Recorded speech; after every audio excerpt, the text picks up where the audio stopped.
मानव अस्तित्व के गहरे रहस्यों में से एक है दुख। यह एक ऐसा अनुभव है जिससे कोई भी अछूता नहीं रह पाता। जब जीवन में कठिनाइयां आती हैं, जब प्रियजनों का वियोग होता है, जब शारीरिक पीड़ा या मानसिक क्लेश हमें घेरता है, तो हमारे मन में एक ही प्रश्न उठता है, ये मेरे साथ ही क्यों हो रहा है? क्या यह किसी दंड का परिणाम है? क्या मैंने कोई ऐसा अपराध किया है जिसका फल मुझे भुगतना पड़ रहा है? या फिर इस दुख में कोई गहरा छिपा हुआ अर्थ है, कोई अदृश्य वरदान? ये प्रश्न अनादिकाल से मानव चेतना को आंदोलित करते रहे हैं। क्या दुख केवल एक आकस्मिक घटना है, एक क्रूर भाग्य का खेल, या यह आत्मा के विकास पथ पर एक अनिवार्य चरण है? परमहंस योगानंद जी ने इस गूढ़ प्रश्न का उत्तर वैज्ञानिक और आध्यात्मिक दोनों दृष्टिकोण से दिया है।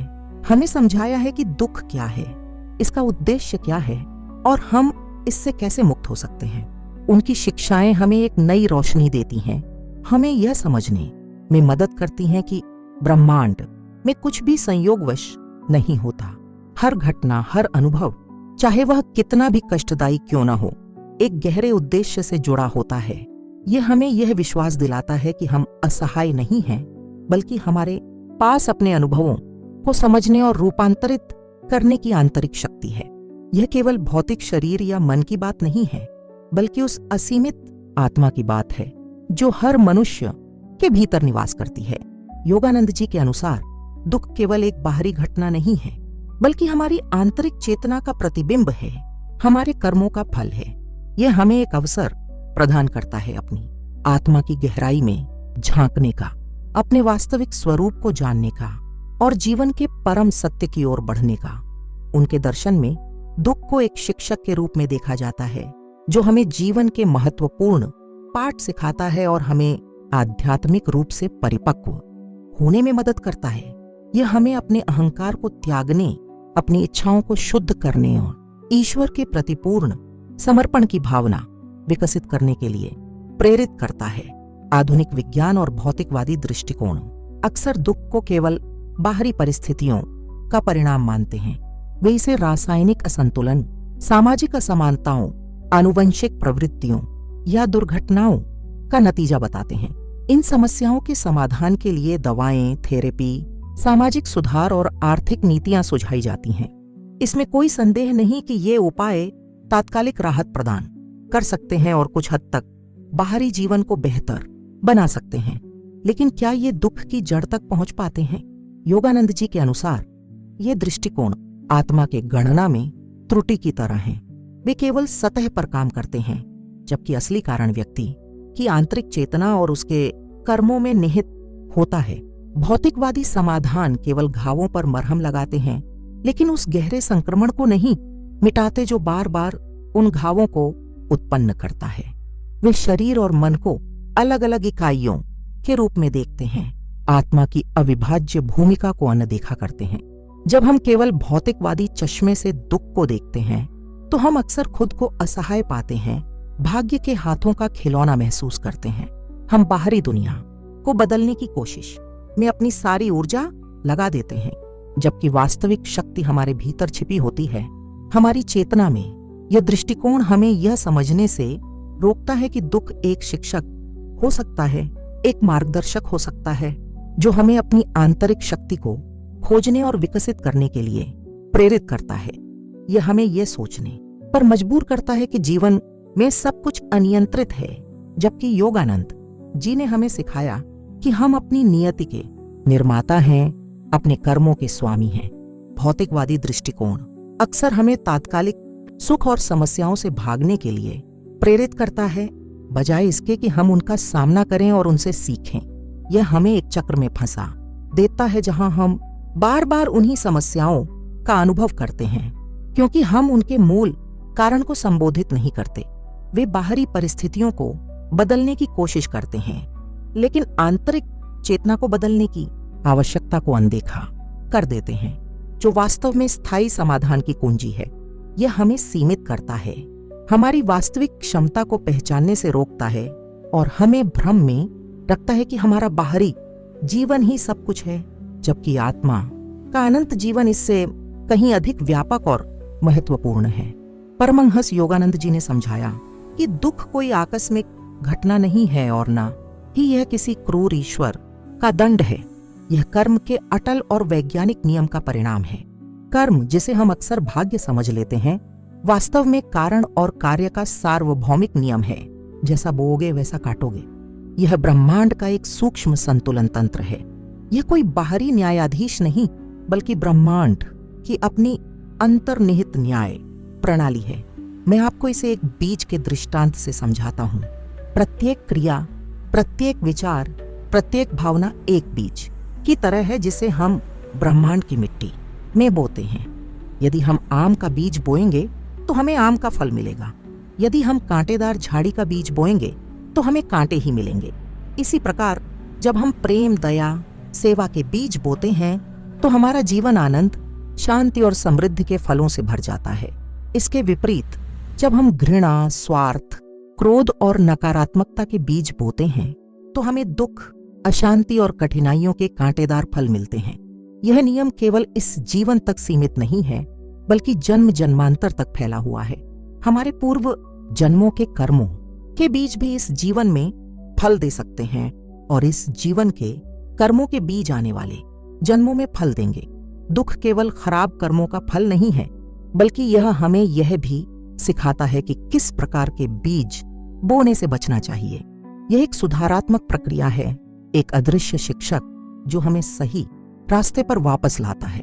दुख हमें बताता है कि हमने ब्रह्मांडीय नियमों का उल्लंघन किया है और यह हमें अपनी चेतना को ऊंचा उठाने और अधिक सामंजस्यपूर्ण जीवन जीने का अवसर देता है। यह दंड नहीं, बल्कि विकास का एक शक्तिशाली साधन है, एक अलार्म घड़ी जो हमें अपनी आत्मा के वास्तविक स्वरूप की ओर जगाती है। यह हमें बाहरी दुनिया से हटकर आंतरिक आत्मनिरीक्षण की ओर मोड़ता है। यह कर्म का नियम प्रकृति के नियम जितना ही अटल और अचूक है। जिस प्रकार गुरुत्वाकर्षण का नियम हर जगह लागू होता है, उसी प्रकार कर्म का नियम भी हर प्राणी पर लागू होता है। इसमें कोई पक्षपात नहीं है, कोई अपवाद नहीं है। आप जो कुछ भी करते हैं, सोचते हैं या महसूस करते हैं, उसकी ऊर्जा ब्रह्मांड में वापस आती है और एक दिन वह आपको उसी रूप में या संशोधित रूप में, अनुभव के रूप में प्राप्त होती है। ये समझने से हम अपनी जिम्मेदारी को स्वीकार करना सीखते हैं। हम ये जान जाते हैं कि हम अपनी समस्याओं के शिकार नहीं हैं, बल्कि उनके निर्माता हैं और इसलिए हम उन्हें बदलने की शक्ति भी रखते हैं। कर्म का नियम हमें निष्क्रिय रहने के बजाय सक्रिय रूप से अपने भाग्य को आकार देने के लिए प्रेरित करता है। यह हमें सिखाता है कि हर क्रिया का परिणाम होता है और यह हमें सचेत रूप से उन क्रियाओं का चयन करने के लिए प्रेरित करता है जो हमें आनंद और स्वतंत्रता की ओर ले जाती हैं। दुख हमें यह भी सिखाता है कि हमारी सच्ची पहचान शरीर या मन नहीं है, बल्कि अविनाशी आत्मा है। जब हम शरीर और मन से जुड़े होते हैं तो हम दुख का अनुभव करते हैं, लेकिन जब हम अपनी चेतना को आत्मा की ओर मोड़ते हैं तो हम दुख से परे शांति और आनंद पाते हैं। कर्म का नियम अपने सबसे गहरे अर्थ में हमें आत्म साक्षात्कार की ओर ले जाने का एक मार्ग है, जहां सभी बंधन टूट जाते हैं और आत्मा अपनी अनंत महिमा में चमक उठती है। अब प्रश्न यह उठता है कि यदि दुख कर्म का फल है तो क्या हम इससे मुक्त हो सकते हैं? योगानंद जी ने हमें न केवल कर्म के नियम को समझाया, बल्कि इससे परे जाने का एक वैज्ञानिक मार्ग भी प्रदान किया, आंतरिक शक्ति और चेतना के माध्यम से। यह मार्ग निष्क्रियता का नहीं, बल्कि सक्रिय सचेत प्रयास का है, जिसे ध्यान और क्रिया योग के सिद्धांतों में समाहित किया गया है। पहला कदम है आत्मनिरीक्षण और जागरूकता। हमें अपने भीतर के उन विचारों, भावनाओं और आवेगों को पहचानना होगा जो नकारात्मक कर्मों के बीज बोते हैं। यह सजगता ही परिवर्तन की कुंजी है। जब हम किसी नकारात्मक पैटर्न को पहचानते हैं तो हमें उसे रोकने और एक सकारात्मक विकल्प चुनने की शक्ति मिलती है। इसके बाद आता है ध्यान का अभ्यास। योगानंद जी ने ध्यान को आत्मा की प्रयोगशाला कहा है। ध्यान के माध्यम से हम अपनी चेतना को बाहरी इंद्रियों और चंचल मन से हटाकर भीतर की ओर मोड़ते हैं। यह कोई पलायन नहीं है, बल्कि वास्तविकता का अधिक गहरा अनुभव प्राप्त करने का एक तरीका है। ध्यान की शुरुआत एकाग्रता से होती है। सर्वप्रथम हमें अपनी श्वास पर ध्यान केंद्रित करना चाहिए। जब हम अपनी श्वास को महसूस करते हैं तो हम अपने प्राण, हमारी जीवन शक्ति से जुड़ते हैं। प्राण ही वह ऊर्जा है जो हमारे शरीर, मन और चेतना को चलाती है। परमहंस योगानंद जी ने सिखाया कि प्राण को नियंत्रित करके हम अपने कर्मों को भी नियंत्रित कर सकते हैं।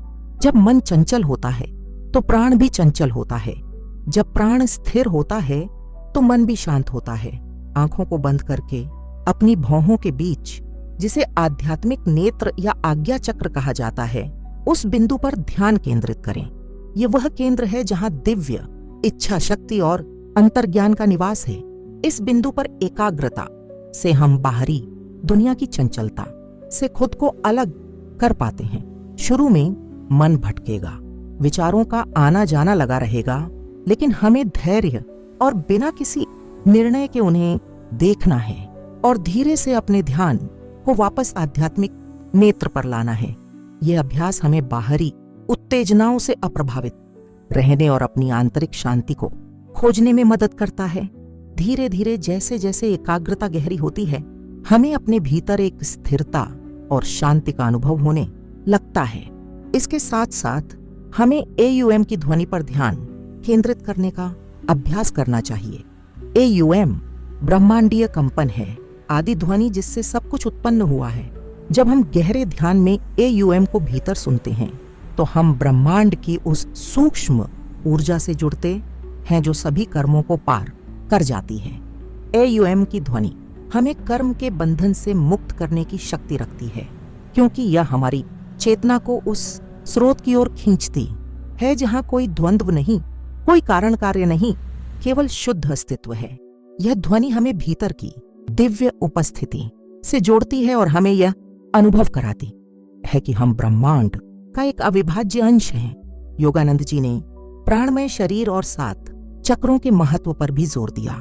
रीढ़ की हड्डी के साथ स्थित ये ऊर्जा केंद्र हमारी आध्यात्मिक प्रगति के प्रवेश द्वार हैं। जब हम प्राण को ऊपर की ओर रीढ़ के माध्यम से इन चक्रों से गुजारते हैं तो हम सूक्ष्म ऊर्जाओं को जगाते हैं और कर्म के गहरे संस्कारों को भस्म करना शुरू करते हैं। क्रिया योग की विशिष्ट तकनीकें जो गुरु शिष्य परंपरा में दी जाती हैं, प्राण के इस नियंत्रण को वैज्ञानिक रूप से त्वरित करती हैं। ये तकनीकें हमें इस जन्म के साथ साथ पिछले जन्मों के कर्मों के बीजों को भी तेजी से जलाने में मदद करती हैं, जैसे अग्नि लकड़ी को राख कर देती है। क्रिया योग एक वैज्ञानिक विधि है जो चेतना को शीघ्रता से उच्चतर स्तरों तक ले जाती है और आत्मा को कर्म के संचित प्रभावों से मुक्त करती है।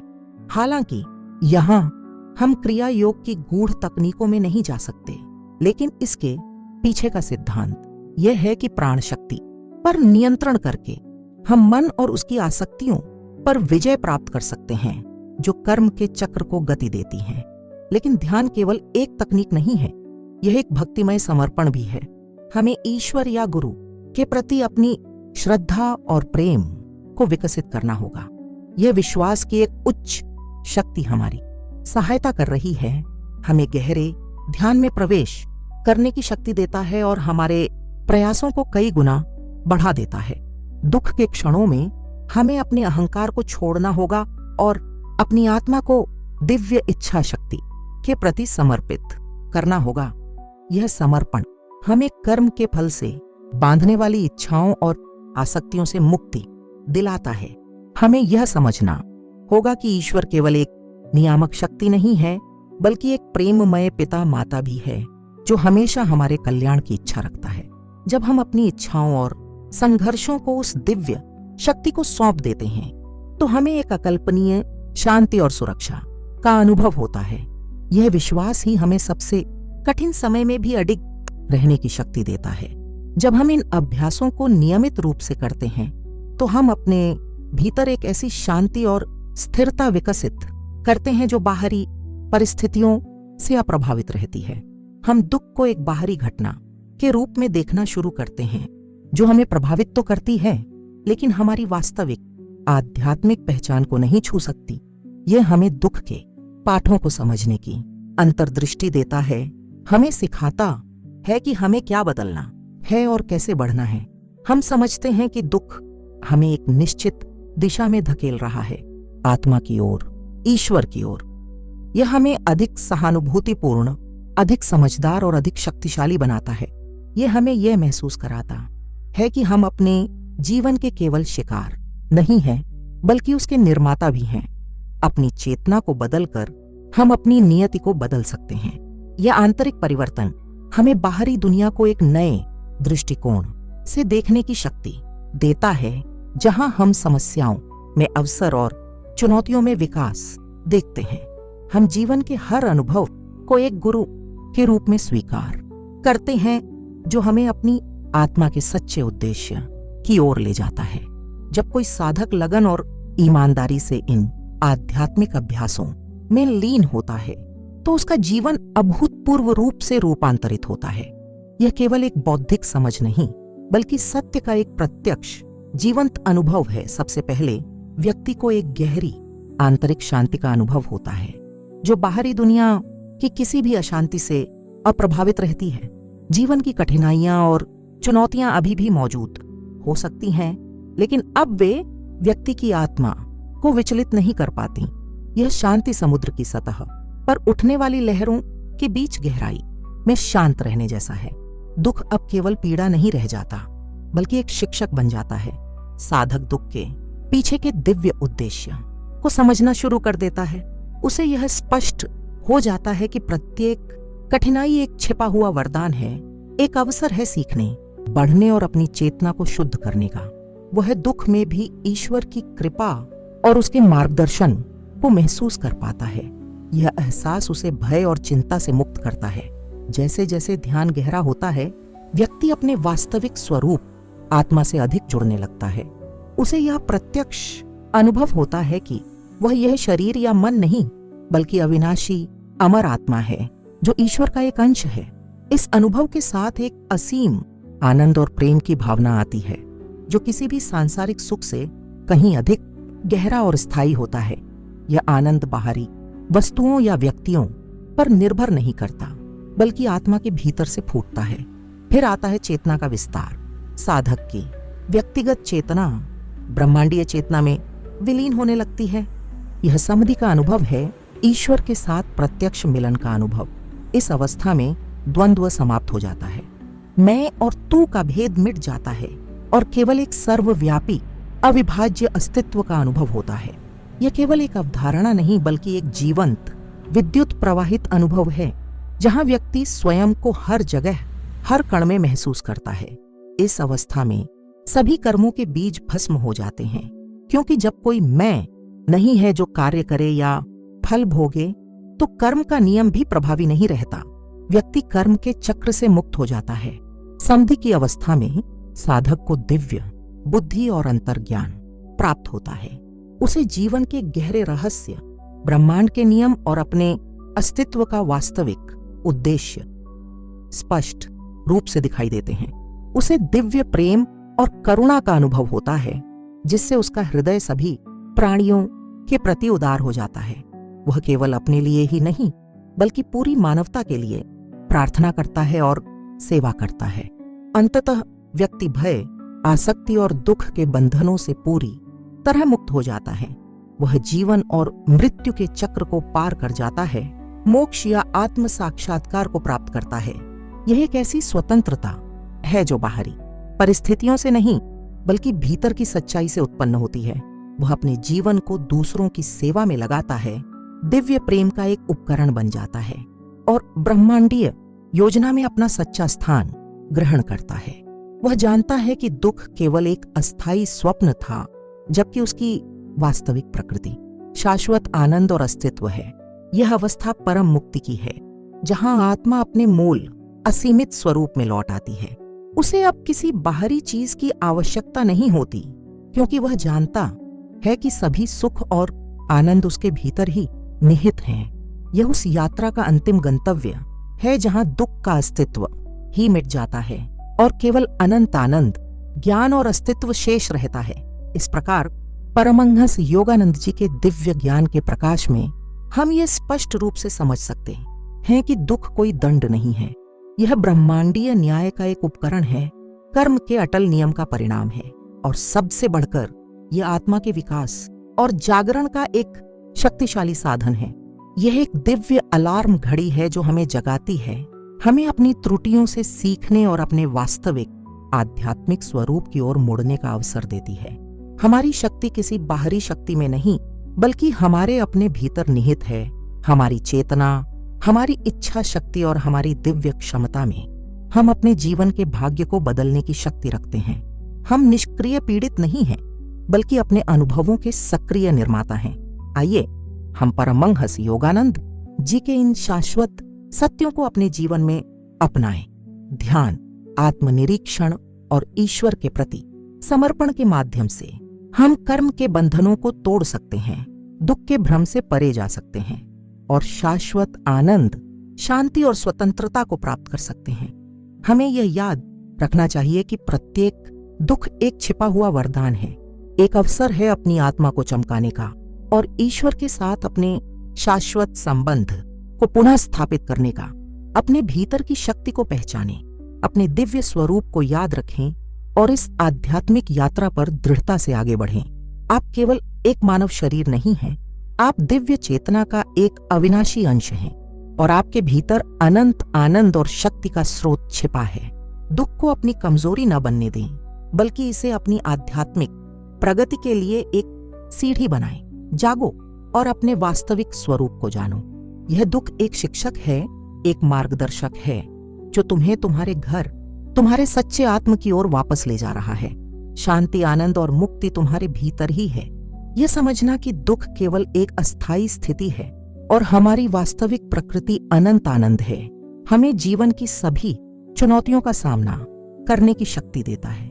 जब हम अपनी चेतना को उस दिव्य स्रोत से जोड़ते हैं जो हमारे भीतर निवास करता है, तो हम अपने जीवन में चमत्कार होते हुए देखते हैं। हम न केवल अपने दुख से मुक्त होते हैं, बल्कि दूसरों के लिए भी प्रेरणा और प्रकाश का स्रोत बनते हैं। यह योगानंद जी का अंतिम संदेश है। आत्म साक्षात्कार और दिव्य प्रेम के माध्यम से एक दुख मुक्त जीवन जीना संभव है। इस पथ पर चलें और अपनी आत्मा की असीमित महिमा का अनुभव करें। AUM शांति शांति शांति।